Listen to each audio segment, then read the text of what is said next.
kind of take me through the decision to expand from 12 to 16, because I knew the discussion going 8 to 12, going from 12 to 16. Kind of take me through that decision on the OHSA's part. Yeah, it was on our part was it's kind of one of those things that had we not had the virus, I don't know if we'd have had that discussion. But that virus is kind of like you talk to yourself, say what kind of opportunities does that challenge of this year present? And certainly our feedback on the expansion of the playoff was extremely positive from coaches, from administrators, from parents, even from kids. Some of the letters that or emails that were shot our way. And so, from our standpoint of saying, it doesn't increase another week, and it gives a lot more kids an opportunity to experience a playoff experience. Mm-hmm. So one of the criticisms that our coaches have is that it creates bad matchups. 16 versus 1 seeds, 15 versus 2 seeds. And, as it gets further away from Division I, it probably gets more lopsided because there's just fewer kids participating in football as you get down to the Division V, Division VI, Division VII level. Are you at all concerned that it creates bad matchups for the playoffs? And are you at all concerned, I guess, first and foremost, that there's a player safety aspect that some of the Coaches Association has brought up with teams that may be struggling as a 16 seed going up against the best team in their region? Yeah. Well, I think we have, from a safety standpoint, we're certainly concerned from the first time a young man or young lady ties their shoes from that standpoint. And we have those matchups in week 1 through 10. I really think we have to rely on our coaches. And I'll tell you, Ryan, I spent 11 years in Newark. When the snow flies, you don't really want to play us in boys and girls basketball. But in the fall, we always had everybody wanting to play us. We were in a division with Pick Central, Pick North, Gahanna, Reynoldsburg, being a smaller school there. And in my 11 years there, I think I missed 2 football games. So I've seen about everything. And in my 11 years there, I'm not sure we won 10 football games combined. I don't believe we did. But I would tell you this, I saw a group of kids out there competing and putting their heart in it, even when we lost 50-0 or those type of things. And so I don't want to take anything away from kids who want that experience and may lose lopsided, but are competing and getting that opportunity. And then on the other side of that, I think we have to rely on our coaches to just like we do in weeks 1 through 10. To take that opportunity to get some younger kids in, or even at our bigger schools, you've got seniors that might be a 3rd string tackle. Let that child get a playoff experience and that. So, those are some thoughts I have with that expansion. Is there any worry that expanding it to 16 teams takes away from the regular season or decreases the level of importance of making the playoffs? Yeah. Well, I think, as you know, in our other sports, we have a lot of sports that everybody gets in. And I would tell you from being a former basketball coach, I'm old enough and out of it long enough that we played 20 games and not 22.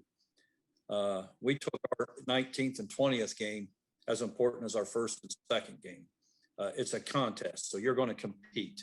And so the importance of those games, I don't see diminishing at all, not one bit from that standpoint. And then to me, it's up to an individual school. If you feel that if you're at a school that's made it every year for or 8 of 10 years or 9, and you're putting a banner on the wall every time you make it, that's up to your school to say, well, there's 16 teams. So to us at our school, it's not as important.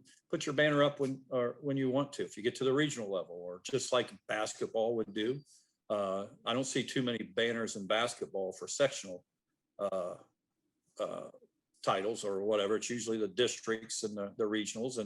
But if you're at a school that wants to put that up there when you're in, that's an individual school decision, and the importance of that lies on the coach and the administration at that school. So would you say it's fair to say that the driving force behind expanding the playoffs is allowing more teams the opportunity to take part in the postseason that may have previously not qualified? Or is there a big financial motivation behind this too? Because we're coming out of a pandemic where everybody, including the OHSAA and local schools, were hit hard. Yeah. Well, I would just tell you this, I know that I sat in a room in discussion, and I can safely say with our board of directors, there wasn't even a financial comment in there. And so, we're all about, our board and myself, I've got 37 years of experience in schools doing what's right for kids and being kid first. And so I have a background that I would tell you proves that. And it's always about the kids. So it's about the experience for the kids, number one. The second piece of that is that we're operating a business. And so if we can give kids experience and make some money, then, hey, that's a good thing from that standpoint. And we will make more money. Everybody knows that. We wouldn't deny that. But it's always about kids first and giving kids an experience. The board of directors seemed obviously on board with this, the membership dues, the playoff expansion, but the Coaches Association felt like they weren't consulted on it.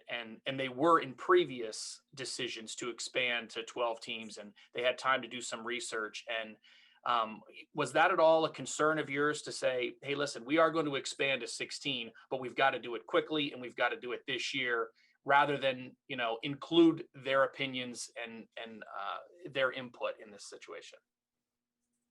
Yeah, Ryan, I think Bo Rugg, our sport administrator for football, is in constant communication with our Coaches Association, and they were aware of this before before the board acted on it. I believe that.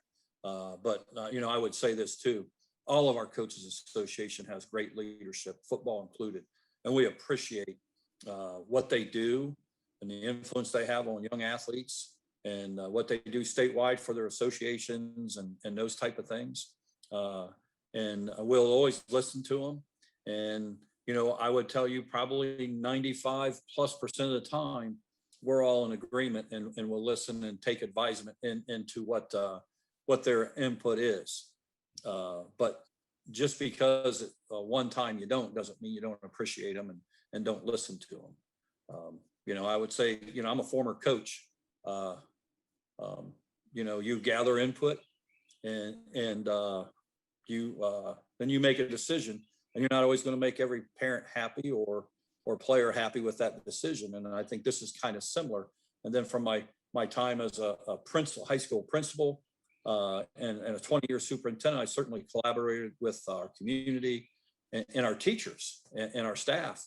But doesn't mean that every time I took the opinion of some, I took the opinion of what I thought was the majority. And we have heard from many coaches. I've heard way more positive about this expansion than negative. I'll just say that, from many different groups, and coaches included.